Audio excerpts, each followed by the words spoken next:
आज तक गैरसैंण राजधानी नहीं बन पाई। अभी विषय थोड़ा विवाद का भी हो सकता है। इलेक्शन होते हैं तो सबको दिया जाता है कि हाँ बनेगा, लेकिन होता नहीं है। भारतीय जनता पार्टी की स्पष्ट मंशा है कि ग्रीष्मकालीन राजधानी इसीलिए बनाया है। लेकिन वहाँ के लोकल गांव के लोगों का कहना है कि रोजगार तो मिलता है लेकिन उनको नहीं मिल रहा है, बाहर की कंपनियां आकर के उस चीज का फायदा उठा रही हैं। मैं अपील करना चाहता हूँ उन लोगों से कि वो अपने स्वरोजगार से जुड़े, जमीनों को न बेचें। 14 से पहले 12 साल पहले देश के प्रधानमंत्री बन जाते तो मैं दावे के साथ कहता हूँ कि इतना पलायन नहीं होता। नेता केवल भाषण देने के लिए नहीं होते, नेता केवल अपनी आत्म प्रशंसा के लिए नहीं होते।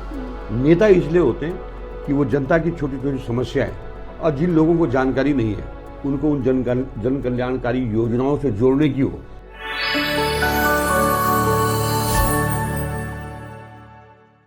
आज हम बात करेंगे टिहरी के विकास, युवा के भविष्य, पर्यटन और उन सभी मुद्दों पर जिनका जवाब पहाड़ के युवा चाहते हैं। नमस्कार सर, सबसे पहले तो बहुत बहुत स्वागत है आपका हमारे प्रभात वार्ता पॉडकास्ट में, और आपने हमें अपना समय दिया उसके लिए भी बहुत बहुत धन्यवाद। मैं सर्वप्रथम प्रभात वार्ता के दर्शकों का हार्दिक स्वागत और अभिनंदन करता हूं, और आप सबका भी तहे दिल से धन्यवाद करता हूं कि आपने मुझे यहां पर बुलाया। और निश्चित रूप से ये जो आपका प्रभात वार्ता जो पॉडकास्ट है, निश्चित रूप से आपकी एक अच्छी पहल है, और मैं आपके और आपकी सारी टीम को उज्जवल भविष्य की कामना करता हूँ। बहुत बहुत धन्यवाद सर। सबसे पहले तो सर मैं आपसे आपकी जर्नी के बारे में जानना चाहूँगी कि आप मूलतः रूप से कहाँ से हैं, आपकी शिक्षा कहाँ से हुई। सबसे पहले तो सर मैं आपसे ये जानना चाहूँगी।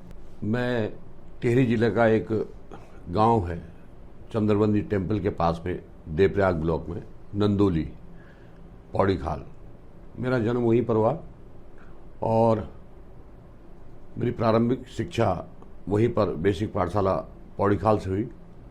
क्योंकि उस समय आर्थिक रूप से इतने सशक्त नहीं थे कि कहीं और बाहर पढ़ने के लिए जा पाते। मेरे पिताजी थे तो मेरे पिताजी भी सीमांत किसान हैं। इतना जरूर था कि समाज में उनकी प्रतिष्ठा थी, तो वो गांव के प्रधान थे, तो उनके मन में विकास की एक सोच थी। उसके बाद मुझे 8th क्लास में राजकीय इंटर कॉलेज श्रीनगर में जाने का उन्होंने, मेरे पिताजी ने निर्णय लिया और मुझे वहाँ भेजा। और उसी के बाद 10th मेरा वहाँ से हुआ, तो वहीं से मैं राष्ट्रीय स्वयंसेवक संघ के संपर्क में आया, उनकी शाखा में मेरा जाना हुआ। तो तब मुझे देश, समाज और राष्ट्र के बारे में पता लगा कि क्या है। उसके बाद किन्हीं परिस्थितियों के कारण फिर मुझे वापस राजकीय इंटर कॉलेज अंजनी सैन से मेरा इंटरमीडिएट हुआ, और उसके बाद फिर मैं वहीं से अखिल भारतीय विद्यार्थी परिषद एक संस्था है उसके संपर्क में आया और वहाँ का इकाई का अध्यक्ष बना। उसके बाद मैं डिग्री कॉलेज में आया, पुरानी टिहरी बादशाही हॉल में, बादशाही हॉल नहीं, नीचे स्वामी रामतीर्थ परिसर जो पुरानी टिहरी, उस परिसर में आया, और वहाँ से मैंने फिर ग्रेजुएशन किया। तो उसी दौरान मैं विद्यार्थी परिषद के मुझे छोटे छोटे दायित्व, नगर मंत्री और जिला प्रमुख के रूप में वहाँ पर जिम्मेदारी मिली। उसके बाद मेरे जीवन का जो पहला अमिट छाप मेरे पर पड़ी राष्ट्रवाद की, 1993 में मुझे विद्यार्थी परिषद के राष्ट्रीय अधिवेशन भुवनेश्वर, पूरी उड़ीसा में जाने का अवसर प्राप्त हुआ, और वहाँ पर मैंने अखिल भारतीय स्वरूप देखा। और मुझे लगता है कि वहाँ जाने के बाद मेरे मन में कई प्रांतों के लोगों से, जो वहाँ पर आए हुए लोग थे, उनसे मिलने का मुझे अवसर प्राप्त हुआ। वही से अंदर कुछ मेरे मन में राजनीतिक चेतना, ऐसा मुझे लगा, ऐसा मैंने महसूस किया। उसके बाद मैं अपने गांव आया। मेरे गांव आने के उपरांत 1-2 साल में गांव में रहा, तो मैंने वहाँ पर फिर मैं संघ के संपर्क में आया। जब मैं ग्रेजुएशन करने के बाद घर आ गया, क्योंकि पिताजी, मैं परिवार में सबसे बड़ा हूँ, मेरे 3 भाई हैं, वो मुझसे छोटा वाला आर्मी में है, उससे छोटा वाला एक गांव में ही रहता है, और मैं भी गांव में ही रहता हूँ। मूलतः मैं गांव का ही रहने वाला हूँ, और अभी मैंने यहाँ देहरादून में घर भी नहीं बनाया है, जिम्मेदारी के कारण मुझे आना पड़ता है यहाँ। और उसके बाद एक भाई मेरा विदेश में है, और इस तरह से फिर मैं उससे मुझे घर आना पड़ा, क्योंकि परिवार का बड़ा था, जिम्मेदारियाँ ज़्यादा थी। तो उन जिम्मेदारियों के लिए मैंने वहाँ पर अपना छोटा मोटा व्यवसाय शुरू किया। लेकिन मेरी सामाजिक गतिविधियाँ ज़्यादा थी, तो मैं फिर राष्ट्रीय स्वयंसेवक संघ देवप्रयाग खंड कार्यालय के रूप में मैं काम करने लग गया। इसी बीच में त्रिस्तरीय पंचायत चुनाव आया, तो उसमें वहीं एक वार्ड है देवप्रयाग ब्लॉक में, उस वार्ड से मुझे क्षेत्र पंचायत सदस्य के रूप में वहाँ के मेरे नौजवान साथियों ने और वहाँ के बुजुर्गों और वहाँ के माताओं ने केवल 24 साल की उम्र में मुझे क्षेत्र पंचायत सदस्य बना दिया। तो फिर मैं वहीं से मेरी राजनीतिक यात्रा प्रारंभ हुई। तब तक उस क्षेत्र में बिजली भी नहीं थी, सड़कें भी नहीं थी। मैं धन्यवाद भी करना चाहूँगा कि उस समय जब मैं उस राजनीतिक यात्रा में रहा, तो उस समय प्रवृत्ति विकास मंत्री 1996 की बात कर रहा हूँ, मातबर सिंह कंडारी जी थे। उन्होंने उस क्षेत्र के विकास के लिए बहुत सारा काम किया और उन्होंने मुझे वहाँ पर यह भी सिखाया कि जन जन से कैसे संपर्क किया जाता है, और उनके साथ आना जाना मेरा प्रारंभ हुआ। उसके बाद मुझे भारतीय जनता पार्टी की जिम्मेदारियों में आने का अवसर प्राप्त हुआ। उसके बाद मुझे युवा मोर्चा का गढ़वाल मंडल का प्रभारी बनाया गया। उसके बाद मैं फिर वहाँ पर DCDF का चेयरमैन रहा टिहरी जिले में। उसके बाद इस तरह से मेरी यात्रा आगे बढ़ती चली गई, और उसके बाद मैं विभिन्न पार्टी के पदों पर आते आते मैं जिलाध्यक्ष बना टिहरी जिले का। जी। फिर दो बार जिलाध्यक्ष बनने के उपरांत फिर मैं प्रदेश कार्यकारिणी का मेंबर बना, और उसके बाद फिर उत्तराखंड बीजेपी ने और मेरे नेतृत्व ने मुझे देहरादून बुलाया और मुझे प्रदेश प्रवक्ता 2020 में बनाया गया। उसके बाद 2025 तक मैं 3 माननीय प्रदेश अध्यक्षों के साथ प्रदेश का प्रवक्ता रहा हूँ। सबसे पहले वंशीधर भगत जी के साथ, उसके बाद मदन कौशिक जी के साथ, उसके बाद हमारे वर्तमान के प्रदेश अध्यक्ष महेंद्र भट्ट जी के साथ। और मैं अभी रिसेंटली 1.5 महीना मुझे उत्तराखंड में युवा कल्याण सलाहकार परिषद का उपाध्यक्ष हमारे केंद्रीय नेतृत्व, हमारे प्रदेश के यशस्वी मुख्यमंत्री और हमारे संगठन के माननीय प्रदेश अध्यक्ष जी और हमारे संगठन के अन्य जो लोग इस निर्णय में शामिल होते हैं, उनके द्वारा ये जिम्मेदारी मुझे दी गई है। अब तक इन 1 महीने के कार्यकाल में अभी मैं इस विभाग को समझने का मुझे मौका मिल रहा है और मैं इसे समझने का प्रयास कर रहा हूँ। सर, जैसे कि आपने बताया कि आप बहुत ही कम उम्र में 24 साल की उम्र में आप राजनीति में आ गए, तो आपके परिवार का सपोर्ट कैसा रहा? क्योंकि पहाड़ में पहले के टाइम में पहाड़ में इतना सपोर्ट नहीं मिलता था परिवार से। नहीं, मैं आपको अगर सच्चाई बताऊं तो एक दिन ऐसा भी था, क्योंकि मैं आजीविका हमारी पहाड़ की खेती पर ही निर्भर थी। कोई बहुत बड़ा व्यवसाय तो था नहीं। 4 भाई बहन थे, 2 बहनें थी, 6 थे परिवार में। तो मेरे पिताजी खेतीबाड़ी और सामान्य गांव के प्रधान, उस समय तो अलग ही टाइप की व्यवस्था होती थी। उस समय तो सरकार की इतनी योजनाएं भी नहीं थी, कुछ भी नहीं था। उस समय तो आधा पैसा सरकार देती थी, मुझे आज भी याद है। उस समय सामुदायिक भावना बहुत ज़्यादा थी और आधा जनता श्रमदान से उस काम को करती थी। उन परिस्थितियों में कई बार तो ऐसे ऐसे अवसर भी आए कि जब मुझे आने जाने में भी अपने यार मित्रों से भी किराया लेना पड़ा। लेकिन एक इच्छा शक्ति थी मन में कि संगठन के संस्कार थे। ये नहीं था मन में कभी कि अब जब जिम्मेदारी मिल गई थी, तो जिम्मेदारी मिलने के बाद क्षेत्र पंचायत सदस्य जैसा पद था, उसमें कोई ऐसे विशेष वो तो था नहीं कि उसमें कोई लेकिन करना था तो उनको किया, दौड़ भाग की। तो फिर उसके बाद धीरे धीरे पार्टी का भी काम बहुत ही गहराई से कई प्रांतों में जाने का अवसर भी प्राप्त हुआ। तो उससे मन में एक जिज्ञासा उत्पन्न हुई और उसी जिज्ञासा के आधार पर यहाँ तक आया। परिवार तो मुझे लगता है कि मेरे भाई लोगों का उनका मुझे सहयोग प्राप्त हुआ। मुझसे छोटे थे, लेकिन वो और भी छोटे थे, तब पढ़ाई कर रहे थे। अब तो उनका ही सहयोग मुझे मिलता रहता है। और आज भी मैं एक पूर्णकालिक कार्यकर्ता के रूप में भारतीय जनता पार्टी की सेवा में लगा रहता हूँ। जो भी काम मुझे मिलता है उतने सारे कामों का उल्लेख तो मैं नहीं कर पाऊंगा, उसके लिए काफ़ी समय लग जाएगा। लेकिन अनेकों प्रांतों में मुझे भेजा जाता है, तो मैं एक चुनाव प्रबंधन की भूमिका में भी रहता हूँ। और इस तरह से यहाँ भी पूरे टिहरी जिले में भी मैंने कई सारे चुनाव लड़वाए हैं। 2 बार जिलाध्यक्ष रहते विधानसभा के लड़ाए हैं, पंचायतों के लड़ाए हैं कई। अब मैं अपने मुंह से आत्म प्रशंसी में हूँ नहीं, लेकिन कई युवाओं को मैंने राजनीति में जोड़ा है, जो आज अच्छे अच्छे पदों पर भी हैं और आज जो है तो समाज की सेवा भी कर रहे हैं।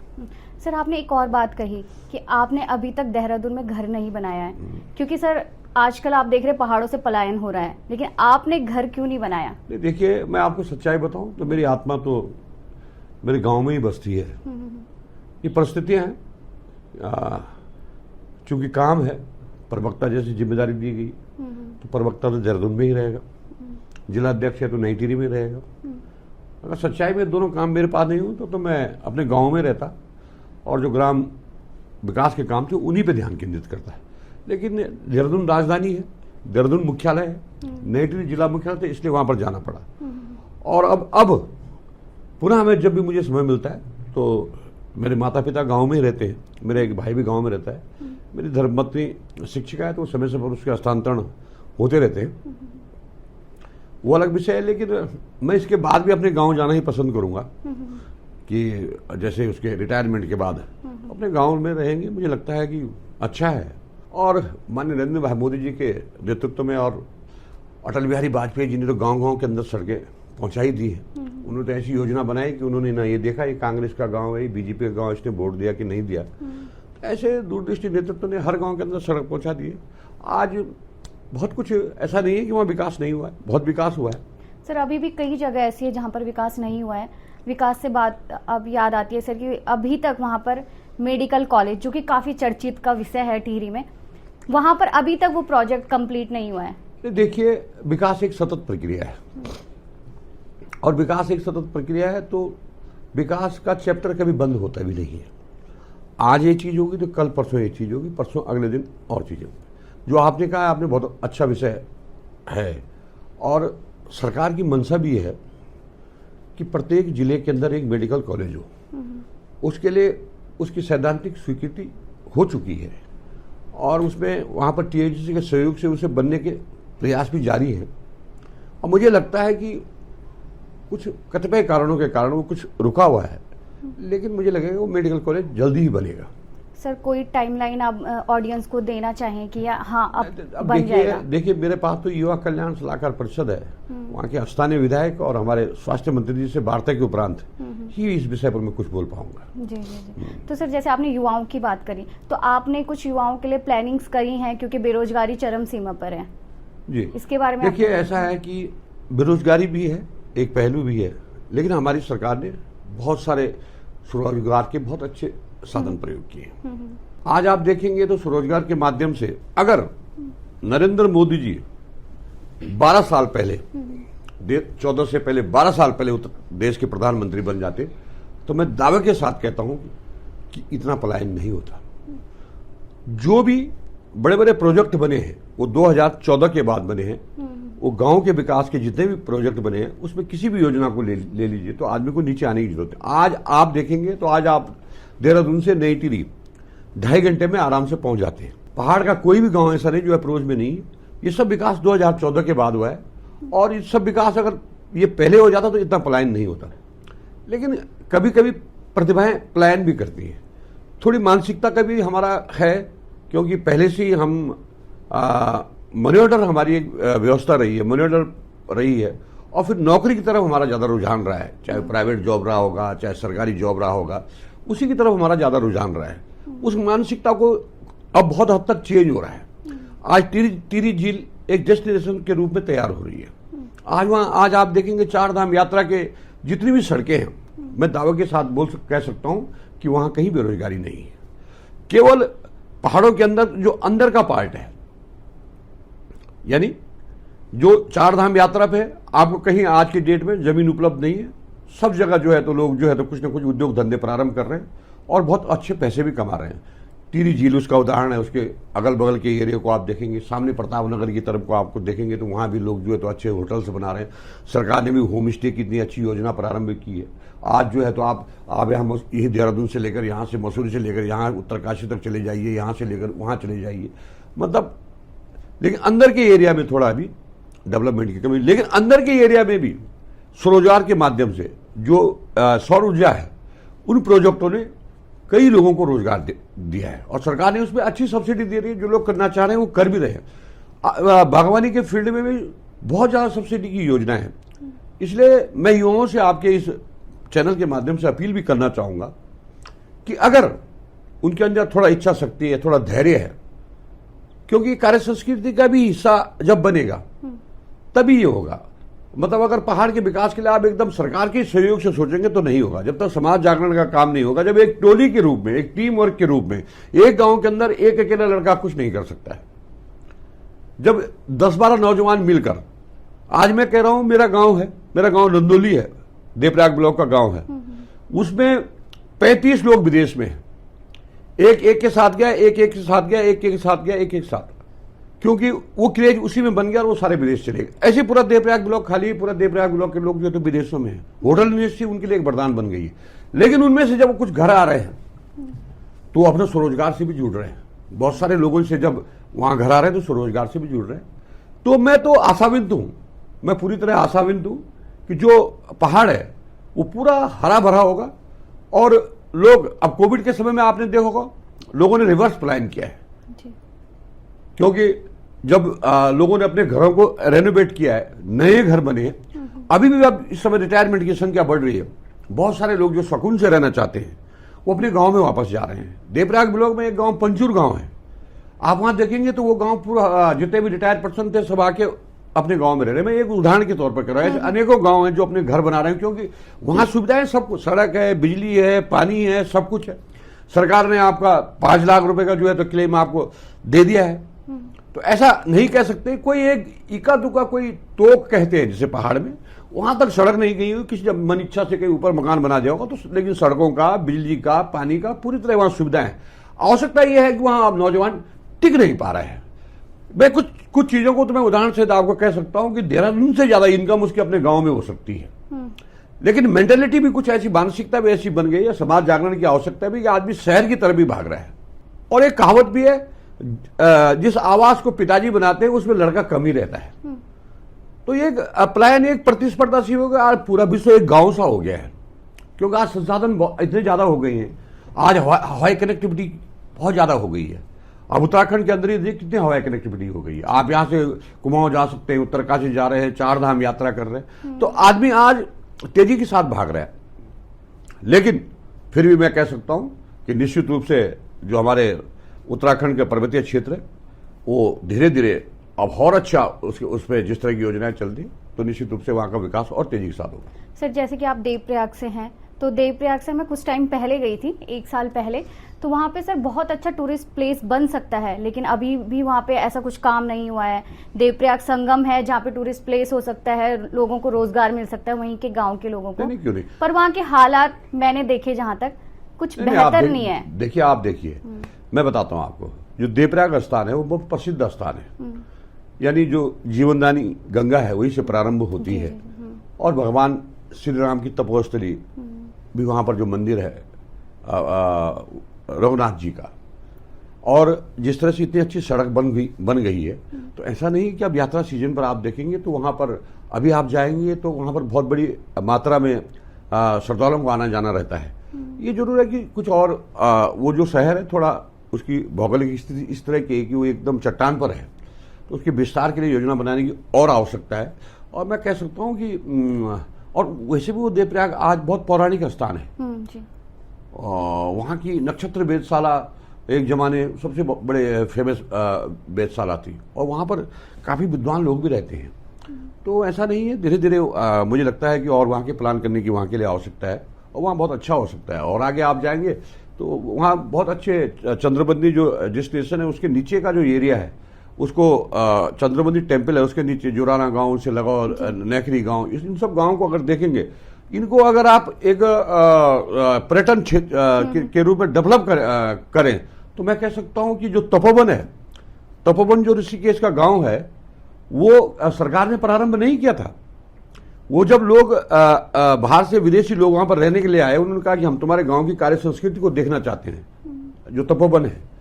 तो उन्होंने कहा हमें अपने घर में रख लो। ये बात मैं नहीं कह रहा हूँ, ये मैंने वहाँ के जो पूर्व में जिला पंचायत मेंबर थे और उनसे, तो उन्होंने एक कमरे और बना दिए। तो उन्हें सुबह जब उन्होंने उसके दाम दिए तो उन्हें लगाया कि अच्छा काम है।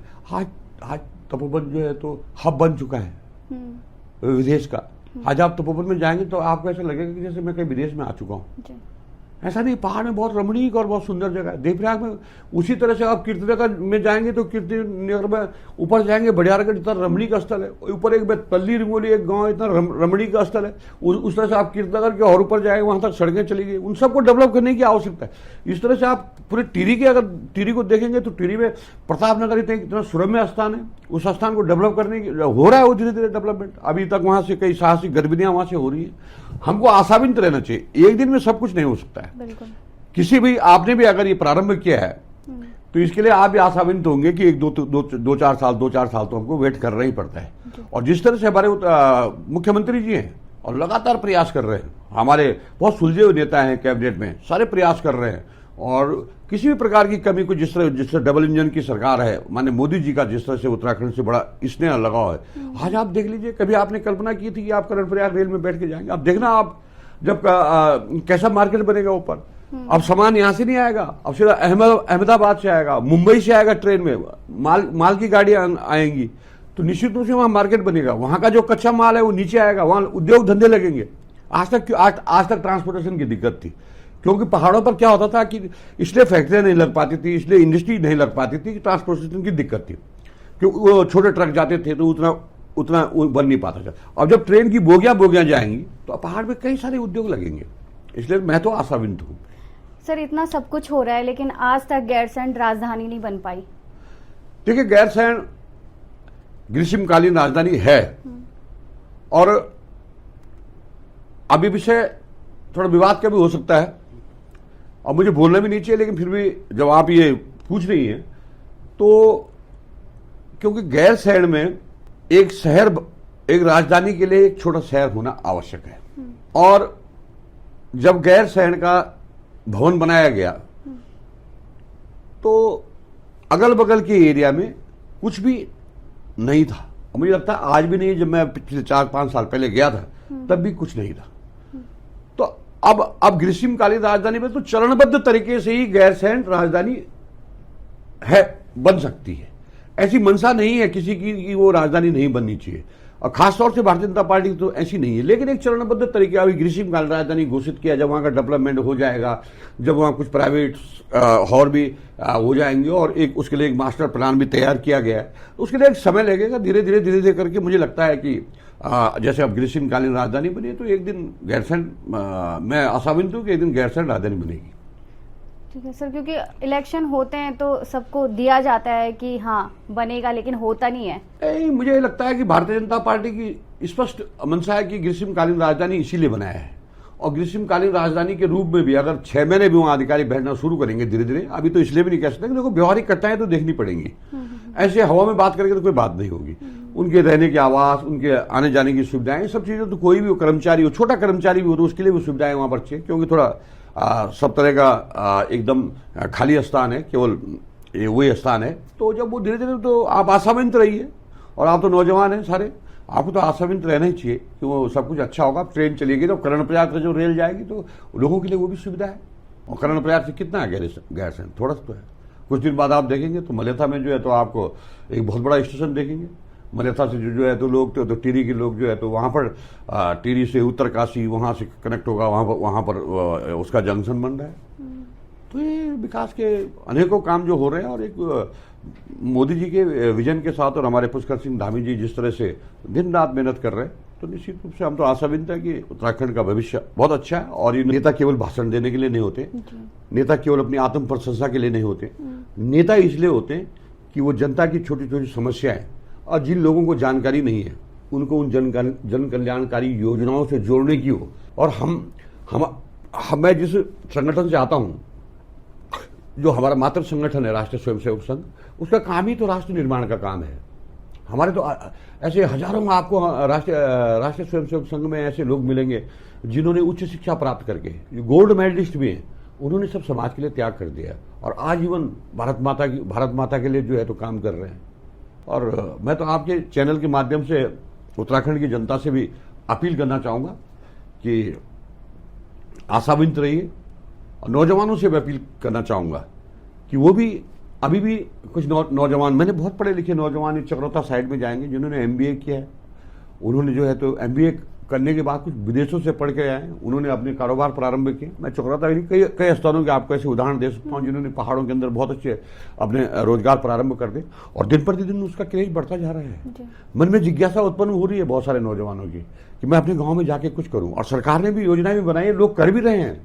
अगर आप मेरे साथ चलो, मैं डेमोन्स्ट्रेशन के लिए आपको बहुत कुछ दिखा सकता हूँ। सौर ऊर्जा के क्षेत्र में तो जो अंदर के गांव थे जहाँ पर्यटन की संभावना नहीं थी, वहाँ जहाँ धूप अच्छी आती थी, आज लोग अच्छे ढंग से वहाँ इतनी अच्छी सब्सिडीज मिल रही है और लोगों ने उस काम को प्रारंभ किया। मुझे नहीं लगता कि टिहरी जिले में ऐसा कोई गाँव होगा, बड़ा सा गांव, जिसमें सौर ऊर्जा का प्लांट नहीं होगा। सर आपने और जो रोड साइड पे जो गांव है, ऐसा कोई गांव नहीं होगा जिसमें वो नहीं होगा, ये आपका होम स्टे नहीं होगा। सब सुविधाएं जी। सर जैसे आपने अभी बताया था कि टिहरी झील को लेकर काफी सारे रोजगार मिल रहे हैं, लेकिन वहाँ के लोकल गांव के लोगों का कहना है कि रोजगार तो मिलता है लेकिन उनको नहीं मिल रहा है, बाहर की कंपनियां आकर के उस चीज का फायदा उठा रही हैं। नहीं, ऐसा नहीं है।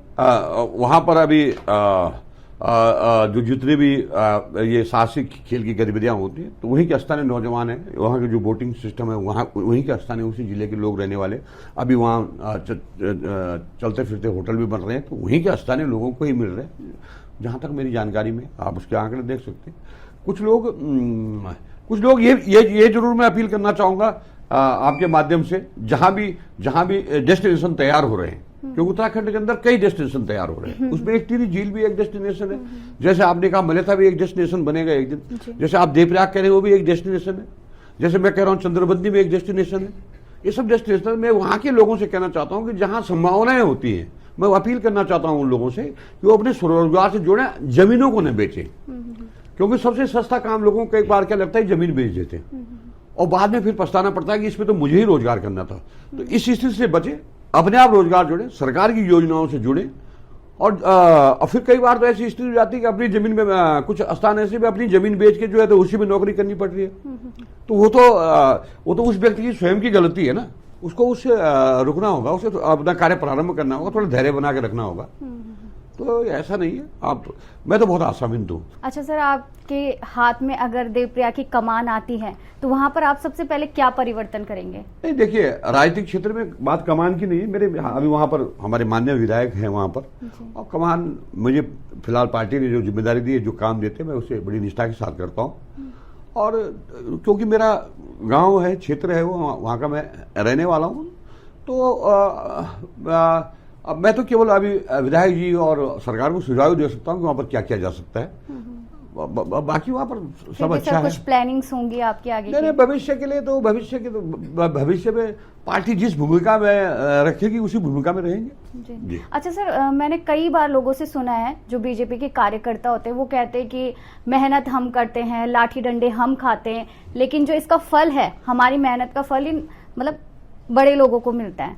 भारतीय जनता पार्टी ऐसा राजनीतिक संगठन है कि मुझ जैसे गांव के किसान के बेटे को, जो हल लगाने वाले हैं, जो खेती करने वाले हैं, वो प्रदेश का प्रवक्ता बन सकता है, वो जिलाध्यक्ष बन सकता है, वो युवा कल्याण में दर्जाधारी और दायित्वधारी के रूप में आपके सामने बैठा हुआ है।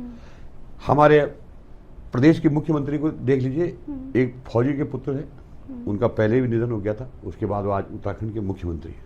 हमारे प्रदेश अध्यक्ष को देख लीजिए, जो वर्तमान में, मैं और पीछे भी नहीं ले जा रहा हूँ, उनके पिताजी भी एक छोटी मोटी नौकरी में थे, वो आज प्रदेश के थे, राज्यसभा के सदस्य। भारतीय जनता पार्टी तो एक ऐसी पार्टी है जो वो इस पार्टी के अंदर तो परिवारवाद की कोई नाम ही नहीं है। अगर आपके अंदर योग्यता है, कैलिबर है, और अगर आप निष्ठा है, तो निश्चित रूप से आज हमारे राष्ट्रीय अध्यक्ष को देख लीजिए, तो कोई भी उदाहरण हमारे यहाँ देख लीजिए, नरेंद्र भाई मोदी जी को ही देख लीजिए, किसी को भी देख लीजिए, तो ऐसा नहीं है। परिवारवाद नाम की तो यहाँ चीज ही नहीं है यहाँ तो। और यही कांग्रेस की तरह नहीं है, या जो है तो राहुल गांधी को जो है तो बनाते बनाते पूरी जिंदगी कांग्रेस के नेताओं की खत्म हो गई, राहुल गांधी राहुल गांधी जी अभी तक नेता नहीं बन पाए। हमारे पास एक से एक प्रतिभावान है, और आप हमारे जनप्रतिनिधियों की पृष्ठभूमि देख लीजिए, ऐसी पृष्ठभूमि से है सब, बहुत वैसी पृष्ठभूमि से। सर, कई बार सुनने में आया है कि कुछ बीजेपी के कार्यकर्ता कांग्रेस में जा रहे हैं। नहीं, ये उल्टा सवाल है। सारे कांग्रेस वाले बीजेपी में आना चाहते हैं, और जो समाज में अच्छे नेता थे, जो समाज सेवा करना चाहते थे, जब उन्हें लगा कि जो है कि केवल बीजेपी एक ऐसा मंच हो सकता है जिससे समाज की सेवा की जा सकती है। तो आपने उनकी लंबी फेहरिस्त हमारे यहाँ आ चुकी है और हम उनका सदुपयोग कर रहे हैं, जो अच्छे लोग समाज सेवा में संलग्न रहने वाले हैं। और एक बहुत लंबी फेहरिस्त अभी बाहर बाकी है जो यहाँ आने के लिए बिल्कुल तैयार है। वह डूबते हुए जहाज में कौन बैठेगा? कांग्रेस के जहाज में कोई नहीं बैठता वहां। सर, जैसे कि प्रधानमंत्री मोदी जी ने कहा कि आप सोना चांदी 1 साल तक मत खरीदिए, डीजल पेट्रोल को कम यूज करो, विदेश यात्रा मत करो, तो क्या लगता है हमारा देश किसी अर्थव्यवस्था के दबाव में है या क्या है? नरेंद्र मोदी जी ऐसे प्रधानमंत्री हैं, ऐसे विजनरी नेता हैं जो हर परिस्थिति को भांप लेते हैं। हमारे देश पे कोई दबाव नहीं है। हमारा देश मोदी जी पे अटूट विश्वास करता है। हमारे कुछ विरोधी हैं, ये अपील को इस समय नहीं हुई है, ऐसी अपीलें कांग्रेस के जमाने में हुई है, पहले भी हुई है। जब विश्व के अंदर इतना बड़ा युद्ध हो रहा हो तो उसके लिए प्रिकॉशन, सावधानी थोड़ी बरतनी तो पड़ती है। कोविड जैसे समय में प्रधानमंत्री जी ने जिस तरह से, जब विरोधी कह रहे थे कि हम वैक्सीन नहीं लगाएंगे, कोविड की वैक्सीन नहीं लगाएंगे, ये नकली वैक्सीन है, बाद में वही जो है तो छुप छुप के वैक्सीन लगा रहे थे। और उस जो त्राही माम मचा हुआ था, तब भारत एक ऐसा देश था जिसने उस स्थिति को, जो देश इतना बड़ा देश था, उसको संभाला मोदी जी ने। और वैक्सीन यही नहीं लगाई, विदेशों को वैक्सीन सप्लाई की। तो इसलिए इस समय जो अपील की जाती है, प्रधान सेवक होने के नाते उनकी अपील इसलिए की जाती है ताकि लोग प्रिकॉशन के रूप में इन सब चीज़ों को लें। इसमें क्या बुराई है कि उन्होंने मंत्रियों से, सरकारी अधिकारियों से कहा कि एक दिन जो है तो अगर आप जो है तो साइकिल से चले या वर्क फ्रॉम होम करें, तो अगर अच्छी कार्यशैली की। उन्होंने लाल बत्तियां भी तो बंद की है। उन्हीं के आह्वान पर तो देश की जनता का विश्वास है। उन्हीं के आह्वान पर तो बड़े लोगों ने गैस की सब्सिडी छोड़ी है। उन्हीं के आह्वान पर तो लोगों ने जो है तो कोविड के समय जो है तो इतने अच्छे ढंग से जो है तो अनुपालन किया है। तो उसको सकारात्मक रूप में लेना चाहिए। अब विरोधियों के पास तो कुछ काम है नहीं, तो फिर क्या करें? और इसी नकारात्मकता के कारण जो है, भाई अच्छे को तो अच्छे ही बोलना चाहिए ना, जो अच्छा हो रहा है उसको तो अच्छे ही बोलना चाहिए। इसी नकारात्मकता के कारण जो है तो कांग्रेस डूब गई है। अब राहुल गांधी क्या है? राहुल गांधी जो है तो भारत के लोकतंत्र का मजाक उड़ाते उड़ाते विदेशों में उड़ा रहे हैं। यहाँ कई फोरम थे, उनके पास संसद थी, सब कुछ थी, यहाँ उन्हें अपनी बात रखनी चाहिए थी। वो विदेशों में जाकर भाजपा का विरोध करते कई बार तो भारत का ही विरोध कर देते हैं। तो क्या है, जनता उनको समझती है, इसीलिए तो अब तक। तो अभी तो आप देख लो, पश्चिम बंगाल में ऐसी तानाशाही सरकार थी, जो है तो घुसपैठियों ने आतंक मचाया हुआ था, हो गए ना। तो तानाशाही कहाँ चलेगी? जनता चाहती है बीजेपी को। असम में तीसरी बार बीजेपी आ गई है, पांडुचेरी में आ गई है। अगर आप भारत के नक्शे को देखेंगे तो आपको भगवा नजर आएगा। तो सब नरेंद्र मोदी जी पर जनता का विश्वास है, भारतीय जनता पार्टी के कार्यकर्ताओं की निष्ठा है। हमने एक ऐसा राजनीतिक संगठन तैयार किया है, जमीनी स्तर से लेकर ऊपर तक, कि हमारे तो हम सब हर समय चुनाव के मूड में रहते हैं। और हमारे कार्यकर्ताओं का अटूट विश्वास है, और हमारी कार्य संस्कृति ऐसी है, हमारे कार्यकर्ता ही इतने मजबूत हैं कि हम उत्तराखंड के अंदर भी अगर आप हमको देखेंगे तो हमारा संगठन आज पन्ना प्रमुख में पहुंच चुका है। हमारे गांव के अंदर संगठन ऐसे नहीं कि कागज में होगा। अगर हम वीसीबी करना चाहते हैं तो हम एकदम गांव के आदमी से जुड़ जाते हैं, कनेक्ट हो जाते हैं एकदम समय पे बैठ के, जो तो अपना पूरा संगठन की वीसी कर लेते हैं। आज जमाना है कि डीबीटी के माध्यम से सीधे जो बेनिफिशियरी, उसके खाते में हर कोई योजना जाती है। बीच में कहीं बिचौलियों के लिए कहीं अस्तारी नहीं। तो हम आम जनता, गांव गरीब किसान के लिए जो काम हो रहा है, तो ये किसने सोचा है? नरेंद्र भाई मोदी जी सोच रहे हैं, ये पुष्कर सिंह धामी जी सोच रहे हैं। लेकिन सर, कहीं ना कहीं देश की जनता डर गई है, जिस तरीके से मोदी जी ने ये बयान दिया, सोना चांदी मत खरीदो, ये सब मुझे लगता है कि इसके पीछे की क्या वजह होगी? नहीं, मुझे लगता है कि लोगों को पैनिक होने की आवश्यकता नहीं है।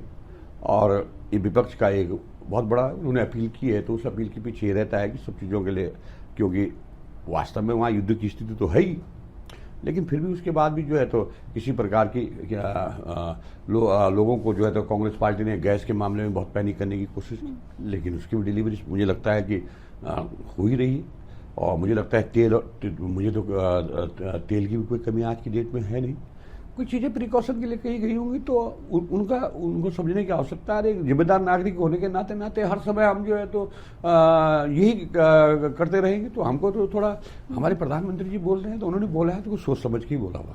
अच्छा सर, आजकल ना सोशल मीडिया का दौर बहुत चल रहा है, तो क्या पॉलिटिक्स सिर्फ सोशल मीडिया तक सीमित है या ग्राउंड लेवल पर भी कुछ काम किया जाता है? देखो, इवेंट से तो राजनीति नहीं हो सकती है। कोई नेता इवेंट से नेता नहीं बन सकता है।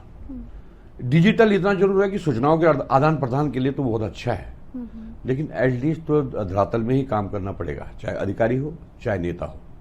आप कुछ देर के लिए आदमी को सजा संवार सकते हैं, उसका आप प्रचार प्रसार कर सकते हैं, लेकिन जब तक जनता के दिल में आप नहीं उतरेंगे और जब तक आप जनता धरातल पर काम नहीं करेंगे, कोई भी राजनीतिक दल हो, कोई भी राजनीतिक कार्यकर्ता हो, कोई भी नेता हो, कोई भी अधिकारी हो, तब तक जनता संतुष्ट नहीं होती है। भारतीय जनता पार्टी धरातल पर काम करती है, इसलिए संतुष्ट होती है। हम इवेंट की राजनीति नहीं करना चाहते, केवल बयानबीर नहीं बनना चाहते, ये चाहते हैं कि वास्तव में जनता की सेवा होती रहे। कहीं पर कोई कमियां निश्चित रूप से करते करते कुछ कमियां रह जाती होंगी, तो उनके सुधार की गुंजाइश तो बनी रहती है, लेकिन हम हमेशा हम एक सामूहिक रूप से, हमारी जो पार्टी है उसका सामूहिक नेतृत्व हम सामूहिक रूप से सोचते हैं और सब चीज़ों का आत्ममंथन करते हैं। ये कोई पार्टी कोई एक पर आधारित नहीं है, ये कार्यकर्ता आधारित पार्टी है और इस पार्टी में कभी भी कोई कुछ भी बन सकता है, यही इसी पार्टी में संभव है। तो सर, जैसे कि दिल्ली देहरादून एक्सप्रेसवे बना और उसके लिए मोदी जी भी उद्घाटन करने आए हैं, लेकिन सर आपको नहीं लगता कि पहले देहरादून के अंदर ट्रैफिक व्यवस्था सुधारनी चाहिए थी, क्योंकि देहरादून के अंदर बहुत ट्रैफिक है। देखो, इतना बड़ा काम हुआ, लाखों लोगों ने इसको सराहा और आपको याद नहीं होगा कि जब पहाड़ों से पहले दिल्ली जाते थे तो 3 दिन तक आदमी खड़ा नहीं उठ पाता था। पहले तो अपने गांव से पैदल आता था। मुझे ध्यान है कि 3 बजे मेरे गांव से दूर एक गांव है, ग्वालना गांव है देवप्रयाग ब्लॉक में, वो सुबह 3 बजे उठ जाते थे, तब उन्हें रौड़ धारे का स्थान है वहां पर आना पड़ता था। तब वो 7 बजे की बस पकड़ते थे। सड़कें बिल्कुल, अगर वो मिस हो गई तो फिर काम खराब हो गया, फिर इस केस तक कैसे आना है। आज वो सारे सीधे दिल्ली से अपने गांव जाते हैं, मैं सीधे नंदोली अपने गांव जाता हूँ, चप्पोली अपने गांव जाता हूँ, सब जगह अपने गांव, सीधा गाड़ी घर में जा रही। क्योंकि राजधानी बनने के बाद देहरादून का घनत्व बड़ा है, जनसंख्या घनत्व बड़ा है, लेकिन वो काम बहुत बड़ा काम है। यही तो इवेंट है, यही तो विरोधियों का प्रपंच है। इतने बड़े काम को कई बार इतनी छोटी सी बात है कि यहाँ ट्रैफिक व्यवस्था गड़बड़ हो गई, ऐसा मत सोचिए। यहाँ के लिए प्लान तैयार हो रहा है। यहाँ पर एक समय ऐसा आएगा कि इन सब चीजों को भी नियंत्रण में आ जाएंगे सब चीजें, लेकिन वो काम बहुत अच्छा था, उसकी इससे तुलना करनी उचित नहीं होगी। उस पर तो शाबाशी दी जानी चाहिए नरेंद्र भाई मोदी जी को, और जिन्होंने वो काम किया उनको तो शाबाशी दी जानी चाहिए। ये बात जरूर है कि यहाँ की व्यवस्था को भी दुरुस्त करने के लिए थोड़ा प्रयास किए जाने चाहिए। किए जाएंगे। सर, जैसे कि भारतीय जनता पार्टी युवाओं को अपने साथ ज्यादा जोड़ती है, तो युवा कैसे आप लोगों के साथ जुड़े और कैसा वो अपने भविष्य इस चीज में बनाए? देखिए, उनके लिए आप क्या संदेश देना चाहोगे? देखिए, भारतीय जनता पार्टी एक संस्कारवान पार्टी है। हमारे जितने भी संगठन है वो ज्ञान, शील, एकता, ये हमको पहले से पढ़ाया जाता है और हम क्वालिटी के आधार पर ही राजनीतिक कार्यकर्ता का चयन करते हैं, यूथ का चयन करते हैं कि उसके अंदर नेतृत्व क्षमता है, वो छोटे घर का है, वो किस समाज से है, क्या है, इससे हमारा कोई मतलब नहीं रहता है। तो निश्चित रूप से हम उनको एक फोरम देते हैं, धीरे धीरे वो सब आगे बढ़ते रहते हैं, जिनके अंदर वो रहती है वो सब आगे बढ़ते हैं। हमने तो 50% आरक्षण दिया है उत्तराखंड के अंदर, हमारी सरकार ने तो महिलाओं को दिया, तभी तो जो है तो ब्लॉक प्रमुख बनी है, तभी तो जिला पंचायत के अध्यक्ष बनी है। तो एक स्किल डेवलपमेंट हुए है महिलाओं के बीच में। हमने तो युवाओं को स्थान दिया है। आज जो है तो हमारे राष्ट्रीय अध्यक्ष जी की आयु 45 वर्ष है। हमने छोटे छोटे जो बहुत जिन्होंने सोचा भी नहीं था, उनको छोटे छोटे घर के लोगों को जो है तो एमएलए दिया, जिनके पास इतना बहुत बड़ा बैकग्राउंड नहीं था, उनको एमएलए बने हैं। सब मोदी जी की सोच है, सब हमारे संगठन की सोच है। तो इसलिए युवा इसीलिए आकर्षित होता है, उसको लगता है कि यहाँ ऐसा नहीं है कि यहाँ केवल जो है तो गांधी परिवार ही यहाँ सर्वेसर्वा होगा, सामूहिक नेतृत्व है। मोदी जी के राज में सबको मौका दिया जा रहा है। बिल्कुल, सबका साथ, सबका विकास, सबका प्रयास। सर, 2027 में आप उत्तराखंड को किस रूप में देखते हैं? निश्चित रूप से मैं उत्तराखंड के भविष्य को लेकर काफी आशावादी हूँ और उत्तराखंड एक ऐसा राज्य बनने वाला, जैसा मोदी जी ने भी कहा, आने वाला दशक उत्तराखंड का दशक होगा। आज आप 4 धाम यात्रा में जाएंगे तो आप पिछले आंकड़ों को, अगले आंकड़े एकदम बिल्कुल खत्म करते जा रहे हैं। लोगों की आर्थिकी पर उसका कितना अच्छा असर पड़ रहा है। आज कितने लोगों को व्यवसाय बढ़ता चला जा रहा है। यही नहीं, कैलाश मानसरोवर यात्रा में आप देखिए वहां भी भीड़ है। इधर आप देखिए तो, और यहां तक कि अब शीतकालीन यात्रा के लिए प्रधानमंत्री जी ने प्रारंभ कर दिया कि शीतकालीन यात्राएं भी होंगी। तो ये तो एक ऐसा डेस्टिनेशन बन गया। आज सबसे ज्यादा शादियां आज जो है तो उत्तराखंड के अंदर हो रही है। लोग यहाँ आते हैं कि इतनी खूबसूरत जगह है, क्योंकि लॉ एंड ऑर्डर की कोई दिक्कत नहीं है। यहाँ की हमारी सभ्यता ही बड़ी मेहमान नवाजी की पहले से ही रही है। हमारे तो कुछ पहाड़ों में ऐसे गांव भी थे जो पहले के जमाने में अगर घर में ताला लगा दिया तो उसे गाली माना जाता था। इतने यहाँ के लोगों की विश्वसनीयता इतनी अच्छी है। तो निश्चित रूप से तो उत्तराखंड तो ऐसा सुंदर आगे बनने वाला, मैं 2027 में और इतना होपफुल हूँ जो आने वाला दशक है उत्तराखंड का। हमने क्या नहीं किया यहाँ से, तो यहाँ उत्तराखंड में क्या चीज नहीं है, और धीरे धीरे उन सब चीजों का सदुपयोग हो रहा है। और धीरे धीरे आपको लगेगा कि उत्तराखंड जो है तो हिमालय राज्यों में आज भी अग्रणी राज्य है और पूरे देश के अंदर एक दिन अग्रणी राज्य बनेगा।